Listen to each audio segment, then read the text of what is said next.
I did have an addictive personality when it came to fashion. Like, when you look back or you go back to Scotland, there's a drawer and there's all the VHS video recordings of fashion TV, and I used to stop and start and write Gianni Versace, 1 minute 12, 1 minute 12, Christian Lacroix. It was quite a psychological.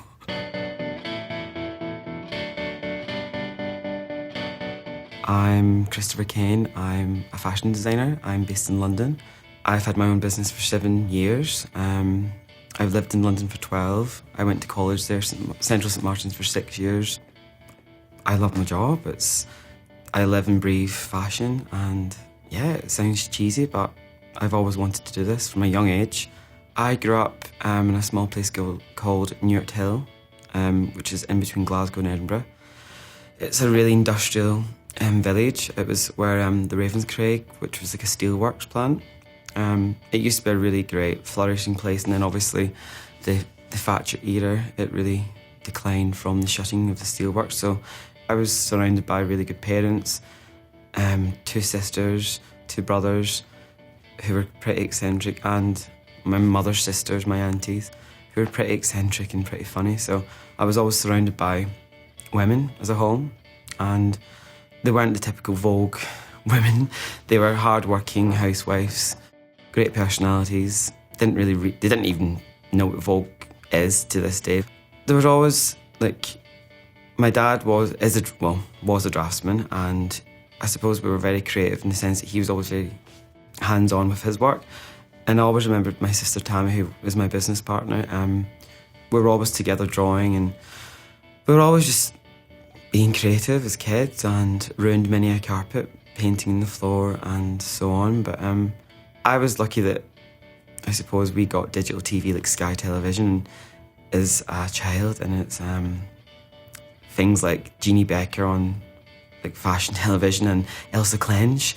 These were the pivotal moments that I always remember, like recording the Versace show, the Helmut Lang show, and just being sucked into this world of complete and utter, I suppose, the contrast, the black and white from Scotland to that. And for as long as I can remember, I used to draw and paint sketch dresses.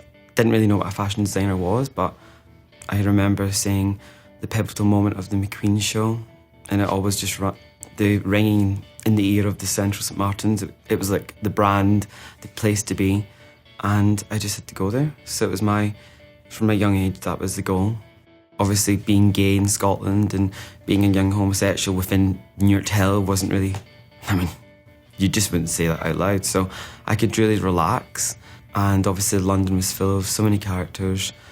And obviously Central St Martin's, could sometimes be a circus, and you would see the most extreme or the less extreme, but I just could be myself, truly be myself, and relax and enjoy being young and being a student there. But I think, yeah, it was simply being myself. I'm still showing in London. I've showed there for the past 7 years, and I can't see myself moving anywhere else, simply because there's so much energy about London, and I think people always look to London for something different or a new breakthrough, and basically it gives you the need to carry on. I really love to push myself and my senses and to enjoy it, because I think when you become really settled in, you become really quite stagnant and bored. So that's why we always have a jolt of energy. We're like, patent leather, wow, with floral embroidery, this feels really good, and people might not like it, but that's okay. I love it. The Christopher Kane women, man, I really can't really put an age on them, or because I see people in the street who are teenagers, or a boy wearing his dad's monkey t-shirt on a skateboard who's like 8 or 9. So that was a really great moment when I seen that happening. And then obviously I have clients who are in their 60s, 70s, who have the money to really buy into a mainline, a piece that they really want to collect, and that's important also. I think, like you say, like the person, who is she? I think she wants something really great. Like I think she wants a collector piece. I think she wants something that she's going to stand out in, and even if it's accessible as a really great t-shirt, like the monkey t-shirt, or that's great too, and it's something that's really quite iconic to the brand and recognisable, so it doesn't look like anyone else's, and that's the most important part for me.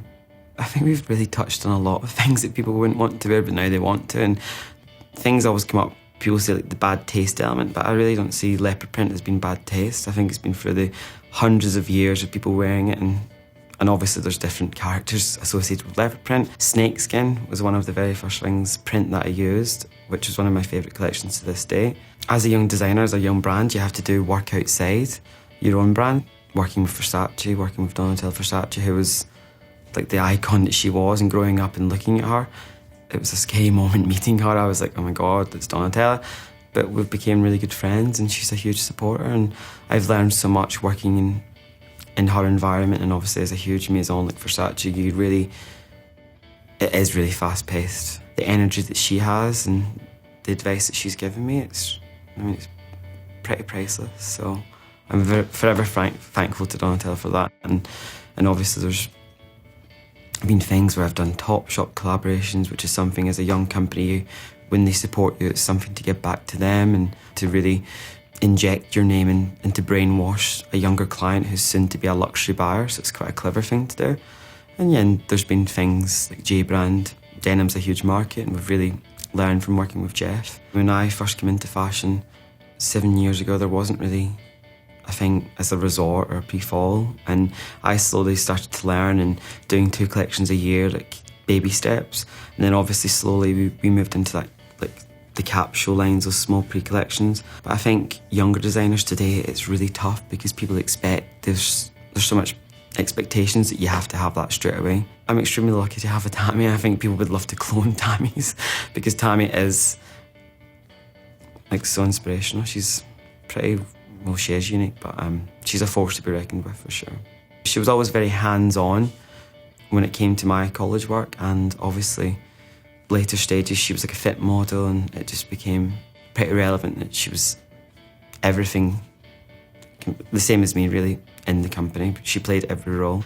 Me and Tammy are always very private people, and we like to remain that way. We're always very cautious of everyone around us, but it's just, I suppose, we've always been private people, and it'll always remain that way. And people know our brand as being quite a private brand, but that's nice too. It's nice to be a mystery as well sometimes, not to give too much away, because this is the world of giving everything away, but it's sometimes nice to not give that much. I don't have a Twitter, I don't have a Facebook, I don't have anything like that.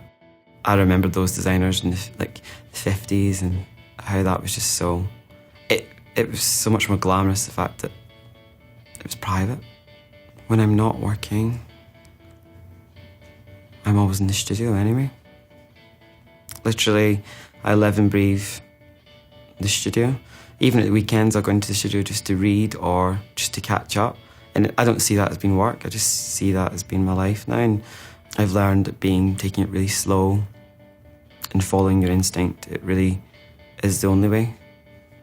And it's not being stubborn or being selfish, it's just the fact that you know better. I mean, I always love photography, I always love film, I love really bad TV. That's when I watch, that's when I have time off, is when I'm on the sofa, and you tend to have moments where you don't know what you're watching, but it's not fashion. It's kind of good not to be watching something related to art or the creative world, and especially TV in America. It's pretty intense, I quite like that.